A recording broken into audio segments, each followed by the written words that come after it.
what Donald Trump did to apparently criticize Milwaukee. He did that with my home city of Oakland. He did that as it relates to Baltimore, as it relates to Atlanta and Philadelphia. And I'll let your listeners connect the dots in terms of what all those cities have in common. But there seems to be a pattern at play. That was Vice President Kamala Harris this week calling Trump out for his pattern of attacking predominantly black cities. Now, we're very familiar with this by now because leaders of these cities and states mostly ignore Trump, instead focusing on actually benefiting their communities instead of baselessly criticizing them. Take Maryland Governor Wes Moore, for example. This week, he signed an executive order pardoning more than 175,000 marijuana convictions. The first time mass pardons have been issued on cannabis paraphernalia-related convictions in the history of this country. Now, I think that's an important move. So we wanted to talk to the governor about it. And guess who's here at the table with us? Maryland Governor Wes Moore. Thank you so much, sir. Welcome to the Maryland Corner. This is very comfortable. We got the big G and the little LG. That's what we got right here. There we go. Governor, good morning to you. An incredible first step. It is my understanding, though, that in the state of Maryland, even once someone has received one of these pardons, it does not get expunged during a housing application, during an employment application. I imagine this is step one of a multi-step process. Do you think there is the appetite in the state legislature to actually do something that would further protect some of these folks? There is and there will be, and this was an important first step, but we also understand it is just that. So tens of thousands of people who I pardoned actually got their record expunged simultaneously. But there are still some who there is actually an expungement process that people will have to go through. Now, with this pardon, it essentially makes it a formality for them to go through the expungement process, because essentially what a gubernatorial pardon offers is there's no longer any guilt attached to what that is, and it's something, and it's a power exclusively that falls in the office of the governor. But we also understand that you cannot talk about the benefits that we've been having from a legalized cannabis market. I mean, Maryland is now hundreds of millions of dollars of revenue is coming into our state because of this new recreational cannabis market.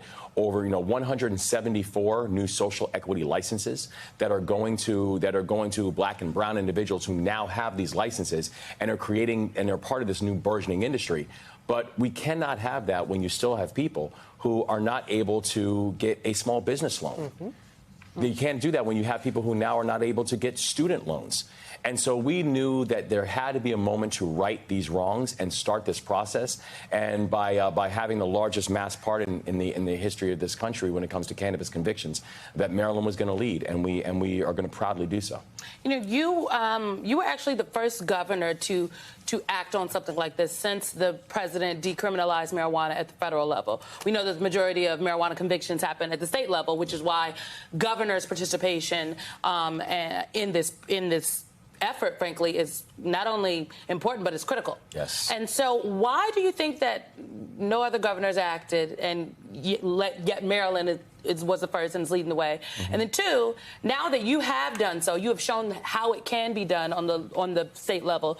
Have you heard from other governors who said, okay, hey, can you tell us, can you have your people talk to my people, because we want to do this too? We have, but I do want to be clear that we are standing on the shoulders of folks who have moved on these issues, even though they are complex. And when people told us and told our team, said, listen, you might not want to tackle this one. This is a difficult one. There's a lot of parties. There's a lot of interest. There's a lot of feelings around it. Then my point was, then build a big enough table that we're bringing everyone to the table, and we're hearing the perspective of law enforcement.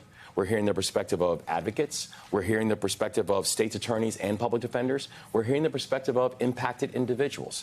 And I think about a person like Shiloh, who I pardoned earlier this week, a person who had nothing else on his record besides a misdemeanor cannabis conviction, and has not been able to get sustainable employment or get a small business loan because of it. He got a job that he was fired from on his second day because he did not pass a background check, because of a misdemeanor cannabis conviction, something that is now legal.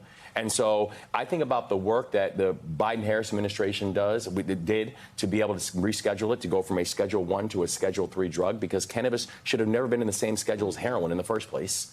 But that was really important work that I think helped to set the groundwork for now the work that governors can now do to make things right in our own states.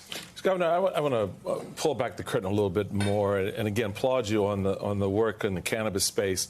But overarching is this narrative that is out there by Donald Trump, some members of my party who look at urban communities like a Baltimore, Atlanta, Philadelphia, Milwaukee. It's giving black. Can we say Milwaukee?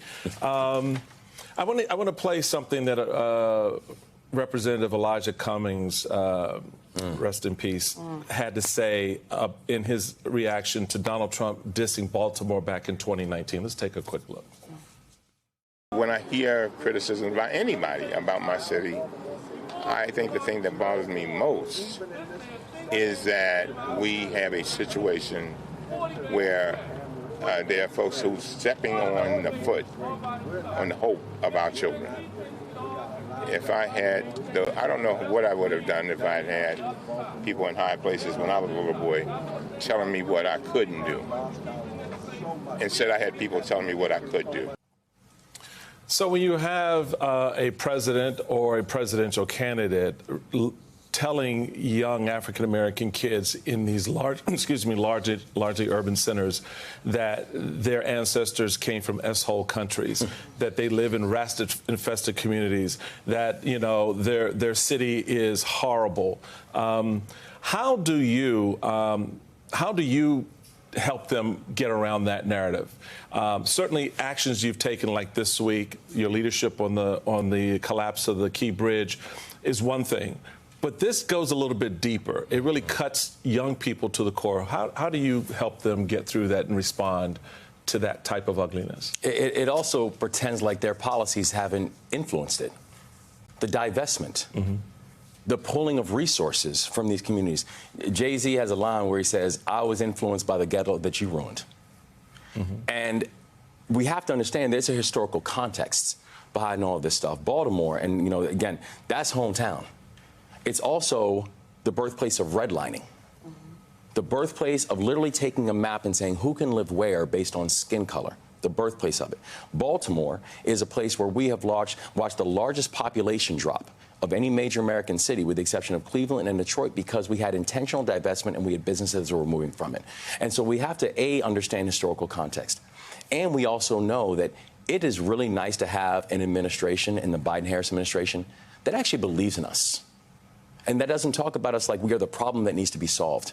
And I see what's happening right now. You take Baltimore as just one example. What's happening right now, because we actually have partnership, and because we're actually working together. Baltimore now has the 8th fastest growing economy in the entire country. Baltimore right now has, of major American cities, Baltimore has the 2nd steepest drop in violent crime and homicides of any major American city, with the exception of one. Baltimore right now is on pace to have the lowest homicide rate that we have had in our state. The last time it was this low, I wasn't born yet. That we are watching investments in everything from horse racing in Pimlico, rocking a long-term deal, a 30-year deal with the Baltimore Orioles, moving the Inner Harbor from going from receivership to now being a burgeoning community place, passing the most aggressive housing package in the history of the state of Maryland that is going to have a disproportionate impact on Baltimore City. The Baltimore Renaissance has begun. And so for people who want to spend time making digs at me and my community and the communities that we serve, the thing that I would say is this: either come spend time and actually learn truth, either come and invest and be part of it, or stay out. So that's what I invited, and you're still welcome, Mr. Trump. I'd be happy to take you personally on a trip to Baltimore and have you visit. So since you're running for president of all of us, why don't you come and visit some of us? That's right. And if you don't want to do that, keep our name out your mouth. Yeah, that part. That part. Well, as the children like to say, period. Governor Wes Moore, thank you very, very much for your time. It's good to see you.